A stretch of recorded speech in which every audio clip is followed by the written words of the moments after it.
You and I have talked, as you said, many times about a number of issues, right? And normally you've been a smart observer and commentator on stuff that's going on around the world. I just think this time you just seem to have lost all perspective of how this was going to play out with people. I don't think I've ever seen anything quite like this video for the reaction it's provoked. You've got the Spectator, which is a conservative magazine, calling you basically a Taliban-useful idiot.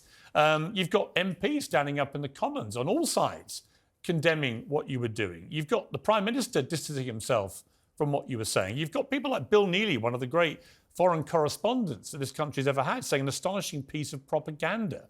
Utterly ignores the rights and lost life chances of half the population, not to mention the disregard for ethnic minorities despised by the new rulers. Maybe Tobias Ellwood will reconsider his analysis once his heat stroke has passed. And then you had other correspondents talking about this incident which happened in the last 24 hours. A group of women come out on the streets of Kabul today to protest against the Taliban's closure of all beauty salons in Afghanistan. They chanted bread, work, justice. The Taliban used water cannons and gunshots to disperse the protesters. And, one of the many things you say in your video, you talked about potentially using women's rights as some kind of bargaining tool with the Taliban, which caused complete outrage, because women's rights should never be used as any kind of bargaining tool. They should be afforded because they're entitled to women's rights. Do you, yes. At the very least, on that point, would you like to have the opportunity to withdraw that?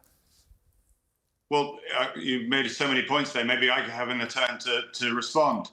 The strategy that we have at the moment from shouting from afar is clearly not working. We abruptly abandoned the country in 2021.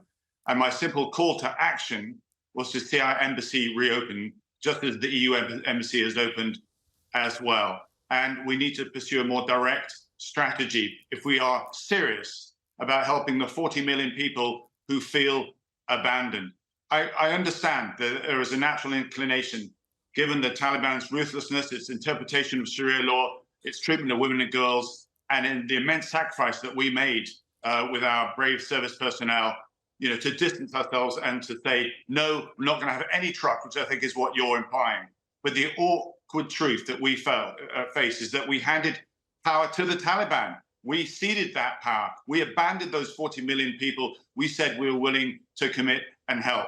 And if we are serious about returning there in any form whatsoever to provide support, that requires engaging, opening our embassies. Do you accept that women's rights should never be a bargaining tool? I would absolutely agree that would be our position. I'm making it clear of what I believe the Taliban's position is, for which we then need to make a judgment. Well, with respect, Tobias, why should we give a stuff about what the Taliban think? They're a bunch of hideous misogynists who have taken the country, in terms of women's rights, back to the Stone Age, quite literally, actually, in some cases. Women there are being oppressed on a daily basis. They're not allowed to be educated. They're not allowed to go to beauty salons. And you're talking about using women's rights as a bargaining tool. I'm simply saying, surely on reflection, you wish you hadn't said that. You need to let me finish. You need to let me finish, Piers, otherwise I won't be able to get my point across. Okay? Firstly, it is the Taliban that I'm reporting, that's what I saw happening, is the Taliban are wanting to use this as a bargaining tool. They clearly don't care about women's rights. Certainly the hardliners don't. And there is a concern within the Taliban itself that many of them may splinter away and join ISIS-K. That's why we're seeing more restrictions coming in. What we're also seeing is the situation with girls' education is actually worse. When I discovered half the children under the age of 11 don't go to school at all. So Tobias, I'm sorry to interrupt, but if it's worse than you discovered, how on earth could you put yourself to a promo video with all that cheerful music about what great guys the Taliban are? I just don't get it. Well, you can keep referring back to the video, sir. I made it very, very clear. Well, you put it out. That was my error. But I've written further than that. I could only say so many things in that video, and I make it very, very clear. I put my hand up and say it could have been much better done. But I'm also saying very clearly, too, that our current strategy that we're adopting at the moment is allowing the Taliban to then run this country in a way without any influence whatsoever, because they're not listening to us. Say, okay, but look, you say the Taliban are doing everything to ensure the prosperity of Afghanistan and its people. That's just a total lie. They're not. What I'm saying is that if we are serious about supporting women's rights, if we're serious about getting those schools reopened, then there needs to be quiet engagement.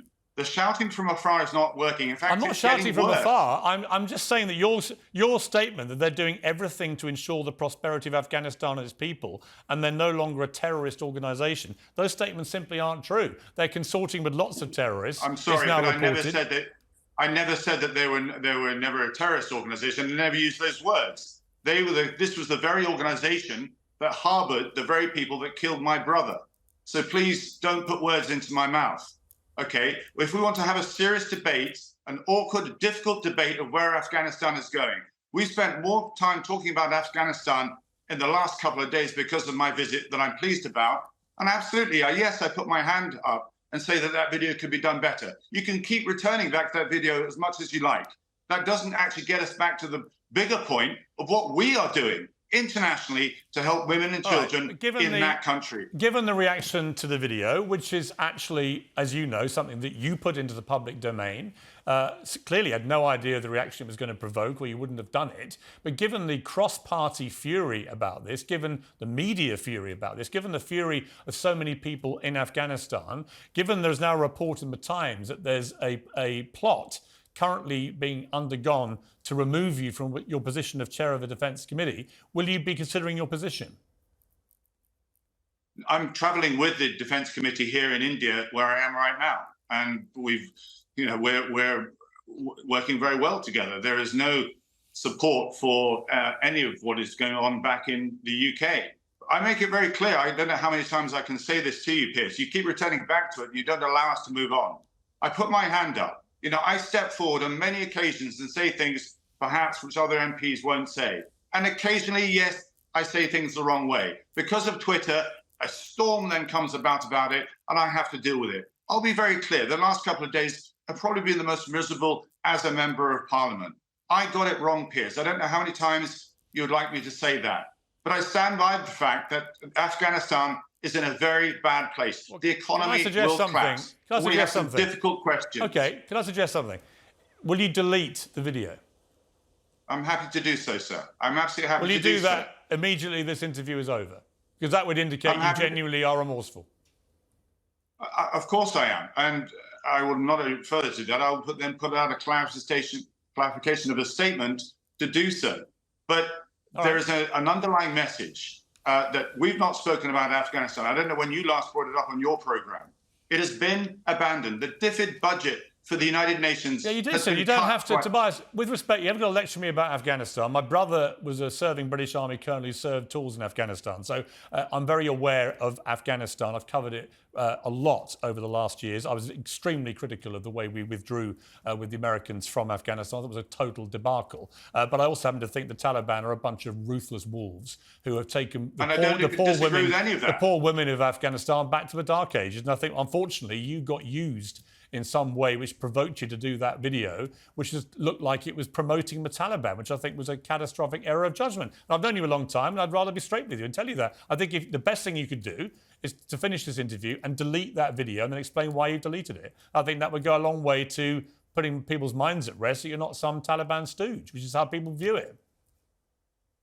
Yes, it still doesn't answer the question, and I will do all that, make that very, very clear, as to what is our strategy to help the 40 million people who feel abandoned, and we then ceded power to the Taliban. These are, I'm afraid, the awkward questions that when everybody has moved on from this storm right now, we have to still Listen, I absolutely agree, there are very important questions, but doing a promo video for the Taliban is not any way to go answering them. So I hope that you now delete it and explain why you're doing that, and I appreciate you coming on.